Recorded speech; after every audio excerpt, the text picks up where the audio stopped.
you very much, sir.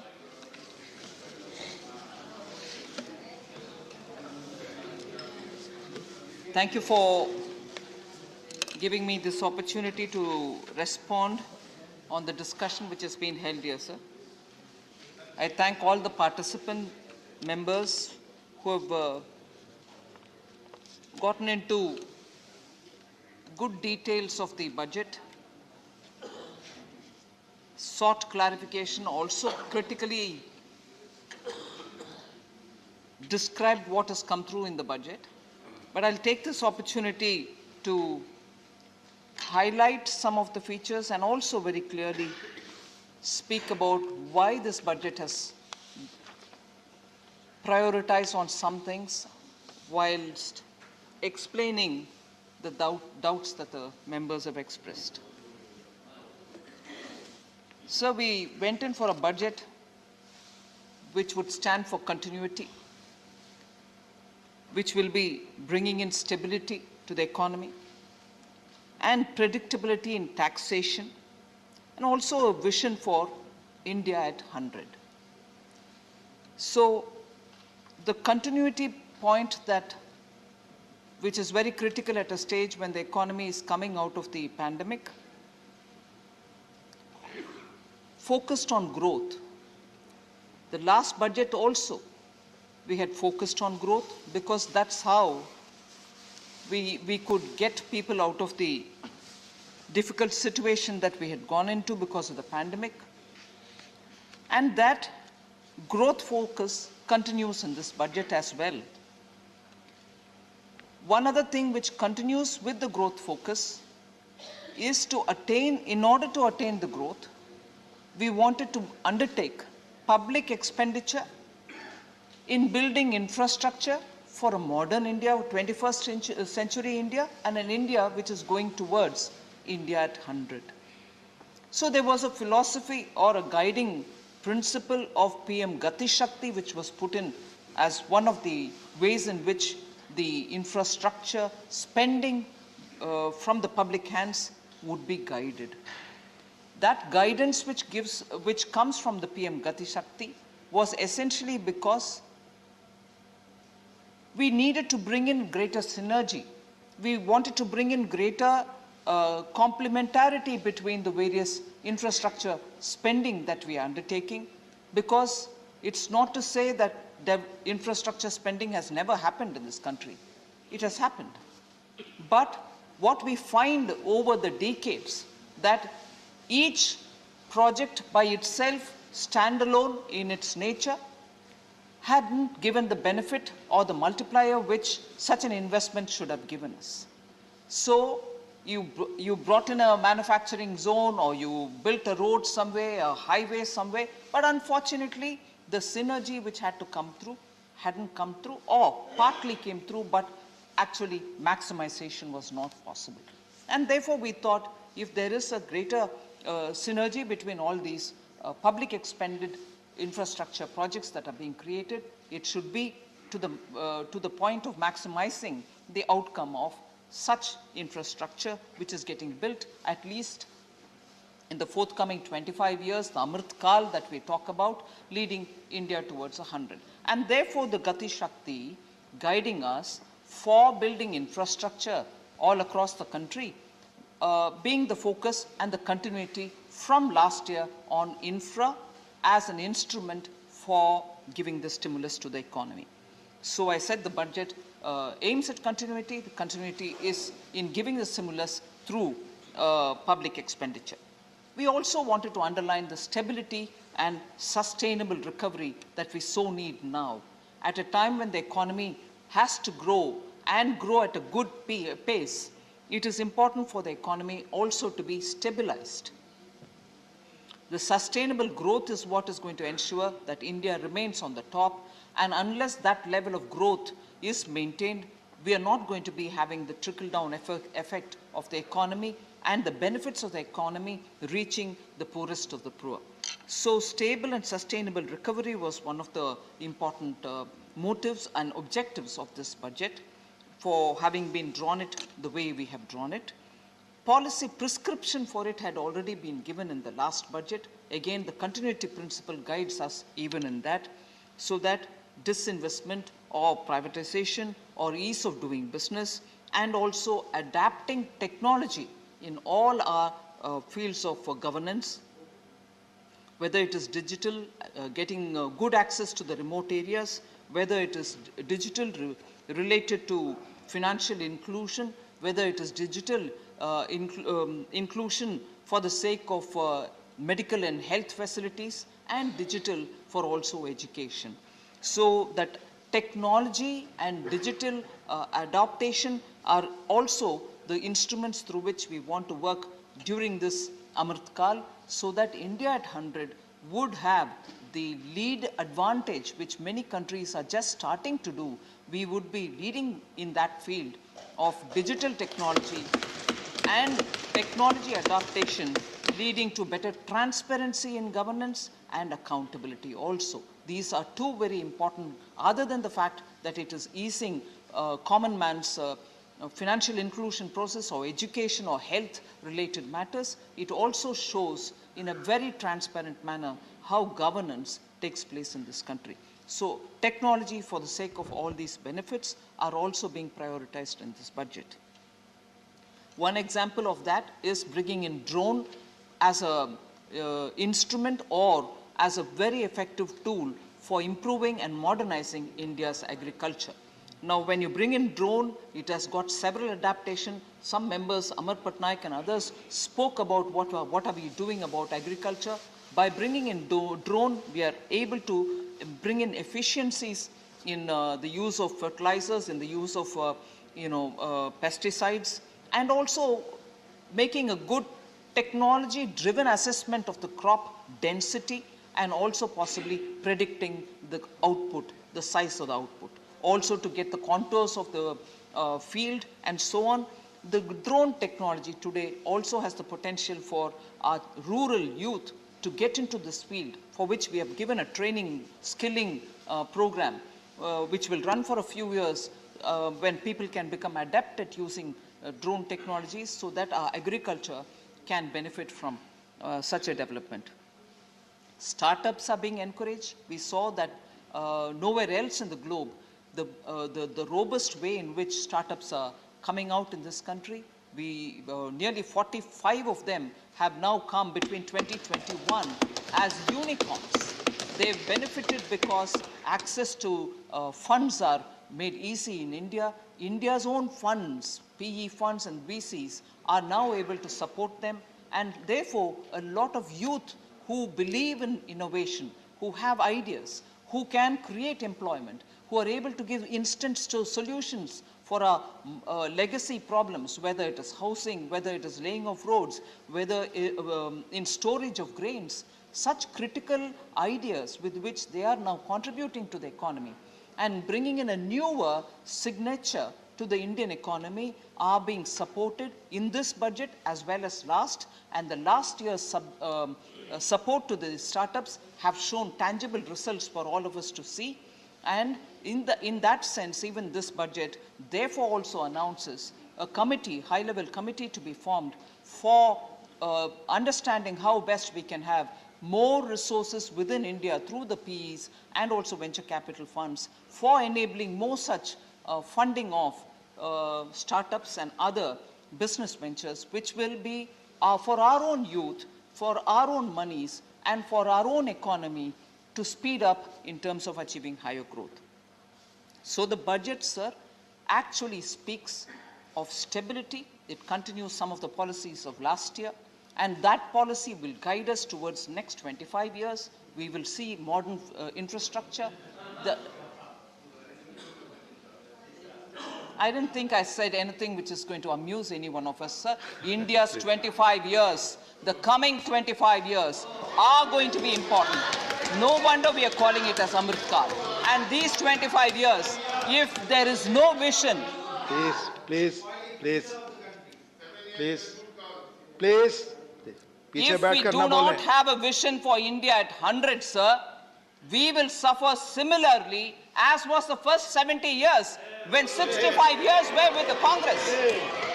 which had no vision except for supporting, building, and benefiting one family. Except for that, there was no vision in this country. Please, please, please. Sir,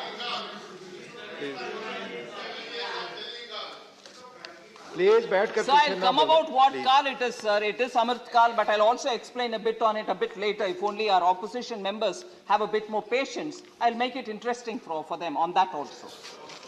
Sir, I had mentioned this earlier, and I'd like to recall it again. The kind of hit that Indian economy took because of a global pandemic was not just for India, but for everybody else. Every other country suffered, but India suffered very much more, no doubt. And I would just very quickly recall that in 72-73, we had a 0.6% contraction in our economy due to the oil crisis, global oil crisis. 79-80, we had a 5.2% reduction, and that is also because of a war, Iran-Iraq war. Now, 2008-9 was the global financial crisis, as a result of which there was again a contraction. The latest one, which is 2021, contraction, but by minus 6.6, is one of the biggest contraction Indian economy has had to go through. And there is no memory or there is no comparison between this kind of a contraction or anything else which happened earlier. So I may not be even able to give a comparable situation and say, how was it then and how is it now? However, the recent global financial crisis, which is a very important milestone for India, as I read out, 4 important big global crisis triggered contraction in the Indian economy. The latest one is the 2008-9, other than the one in which we are just about to come out. That time, I just want to highlight the fact the contraction was only to the extent of 2.12 lakh crores. Contraction was only that much. It was a reduced gain, if I can be more accurate. Whereas now, the contraction is very big. 9.57 lakh crores is what is the loss in GDP that we had to suffer because of this pandemic. So this crisis is a big one. The loss to the GDP is much higher, whereas the loss to the GDP in 2008-9 was only to the extent of 2.12 lakh crores. But in spite of this, in spite of the supply side disruptions, India's CPI inflation now is at only 6.2%. I want to just highlight the fact that India's the inflation CPI, which is what is used for assessing the Mehengai, as we say in Hindi, is at 6.2. Whereas for a smaller contraction during the global financial crisis of only 2.12 reduction in gain, not a negative growth in that sense, reduction in gain. What was the CPI inflation then, sir, in 2008-9? Please, please. Sorry? Please. Sorry? Please. Because you're saying it, I'd rather benefit from your comment. Please, please, up, please, up. Thank you. Please, please. Please. One should smile at it. Thank you, Anand Sharmaji. Thank you very much. So, sir, for a reduction in gain of 2.12 lakh crores, the CPI inflation of that time was 9.1%, meaning inflation was at 9.1%, the CPI, for a reduction of only 2.12 lakh crores, which is big enough. Global financial crisis hit us. That was the reduction in gain. Whereas the pandemic hit us and the loss to the GDP was 9.57%, and our management of the inflation is that it is only 6.2%. I want to highlight this for the benefit of all our opposition respected members who periodically say, look at the inflation, look at the inflation. I want to say, lesser crisis, you couldn't handle the inflation. You led it to 9.1. We are taking care of it, and it is remaining at 6.1% only. And I agree, there are instances where we need to work more to get more pulses in the ground, more edible oils in the ground. We are working on it. But a smaller crisis you couldn't handle with very experienced finance ministers. And I was mocked at, saying, would you know anything at all? Leave me. Prime Minister Modi's consideration on how the economy should be, because he's an experienced chief minister and handled the entire affair at his own personal guidance. All of us have been working. So this is the result, sir, of only 6.1 now, whereas 9.1 for a smaller, relatively smaller problem.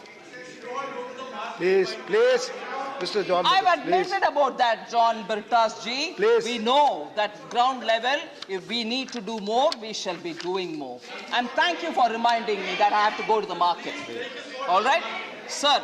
Please, John Bertas. I want to highlight the fact that we chose to go through public expenditure on infrastructure building. Multiplier effect is what guided us on it. And I've said this before, revenue expenditure does not give you the required multiplier. Revenue expenditure of every 1 rupee gives you just 45 paisa worth of multiplier, and that too for that immediate specific period. Whereas for one period later, it gives us another additional 10 paisa more. So spending money through revenue does not give you the required multiplier, and the required multiplier being high is what is very critical for us now, because the economy has to revive and revive in a sustainable manner. Otherwise, it will have drops and rises. So we are doing that. So we chose not to go through the revenue expenditure route. So what does the capital expenditure give us?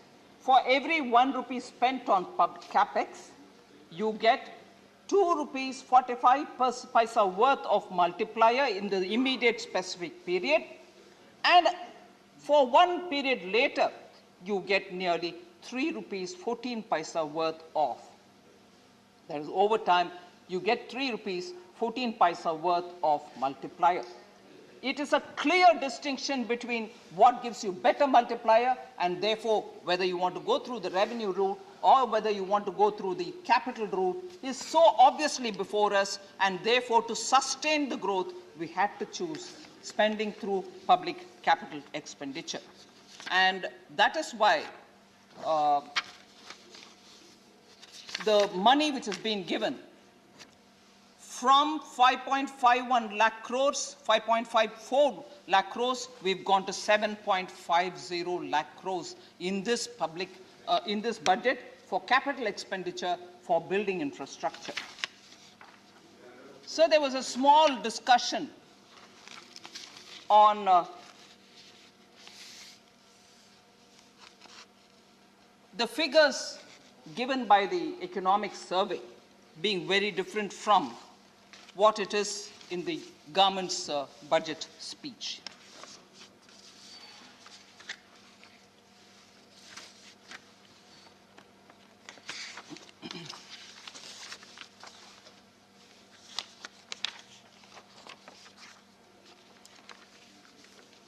So it was raised, saying as an issue, the 8% number which has been given versus the 11% number, both nominal, the real being 8 and 11 being nominal, figures are given, and which is to be believed. Former finance minister, speaking about it in this house, said which one has got to be believed. I just want to highlight, sir, and I'm very grateful indeed to Dr. Narendra Jadhav, who pointedly went down to explain why that difference is there and what that difference explains for itself. And therefore, with that explanation already being given, I'm not getting into the details of it, but for the former finance minister to raise it as though there is something misleading is very disappointing. because economic survey draws its source of information from one particular set of data. The government looks at advance estimates which come just before the budget and uses that data. And the advance estimate, it is true, could not take or could not imagine Omicron setting in. We have taken that also and factored it into the budget. And as a result, there are numbers which are slightly at variance with one another. So sources of calculation being different, obviously you will get numbers which to believe, and I'm sure in his tenure too. Please, please. Veena Vishwaji, no, sure. not allowed. Not allowed. Please, no. Please, you I'm continue sure. your speech. No. I'm Please, बैठ कर sure. पीछे ना बोले. Please. Oh, thank you. That's very interesting. That's right.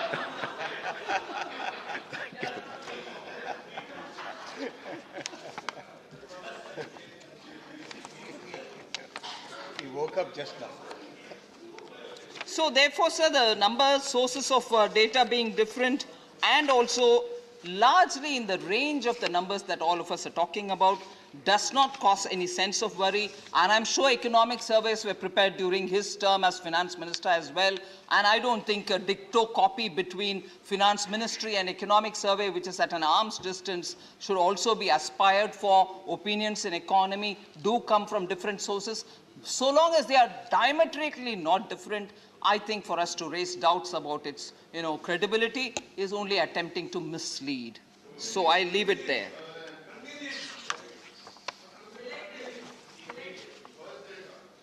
Sir,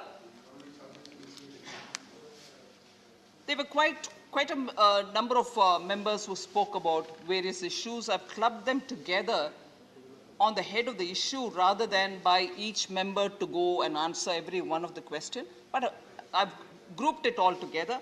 Like for instance, on unemployment. Many members spoke. Shri Ajit Kumar Bhuyan spoke. Sanjay Singh from Aam Aadmi Party spoke. Elamaram Karim ji spoke of CPM. Srimati Kanimori from DMK spoke. Dola Singh ji spoke from TMC. Kapil Sibal ji spoke. A.D. Singh ji spoke. Former Finance Minister Chidambaram ji spoke. So I've grouped it all together to address the issue of, say, unemployment so that I can speak about it. So the budget mentioned about different categories under which some employment is being created here, some somewhere else. But one big number which easily people picked it up and said that is the number, that is all that you're going to create, 60 lakhs is all that you're going to create.